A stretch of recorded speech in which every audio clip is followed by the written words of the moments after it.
जय संविधान सभी साथियों को। और आज हम पढ़ेंगे भारत का संविधान। ये भाग 1 है और आर्टिकल 1। इसमें लिखा है कि संघ और उसका राज्य क्षेत्र अर्थात भारत अर्थात इंडिया राज्यों का एक संघ होगा। सेकंड इसमें पॉइंट लिखा है कि राज्य और उनके राज्य क्षेत्र वे होंगे जो पहली अनुसूची में विनिर्दिष्ट है। अर्थात राज्य और उनके राज्य क्षेत्र वे होंगे जो पहली अनुसूची में विनिर्दिष्ट है, जो उनको बताया गया है।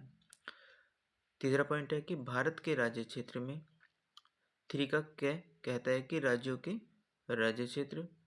3 का ख कहता है कि पहली अनुसूची में विनिर्दिष्ट संघ राज्य क्षेत्र। और 3 का ग कहता है कि ऐसे अन्य राज्य क्षेत्र जो अर्जित किए जाए यह समाविष्ट हो गए। पहली अनुसूची से हमें ये जानकारी मिलती है कि अगर कोई भी भारत का राज्य है वो यदि अलग रहना चाहे तो वो अलग नहीं रह सकता।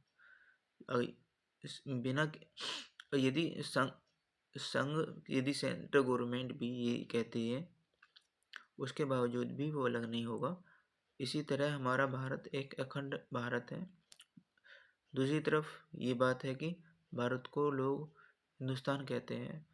भारत को हिंदुस्तान नहीं, यह संविधान के अकॉर्डिंग उचित से नहीं है, क्योंकि भारत का जो संविधान है पहला आर्टिकल ये कहता है कि भारत अर्थात इंडिया राज्यों का संघ होगा। तो इसके अनुसार हमें ये जानकारी मिलती है कि भारत को हिंदुस्तान कहना गलत है, अर्थात भारत को इंडिया या फिर भारत यही कहना उचित होगा, जो संविधान के अनुसार हमें बताया गया है।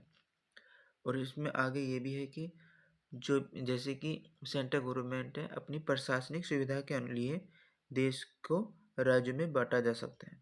अर्थात अपनी प्रशासनिक सुविधा के लिए केंद्र सरकार छोटे छोटे राज्यों में इसको बांट सकता है। जैसे कि वर्तमान समय में 28 राज्य हैं और 8 यूनियन टेरिटरी अर्थात केंद्र शासित प्रदेश हैं, लेकिन पहले ऐसा नहीं था। सरकार ने अपनी सुविधा के अनुसार उनको बांट दिया है।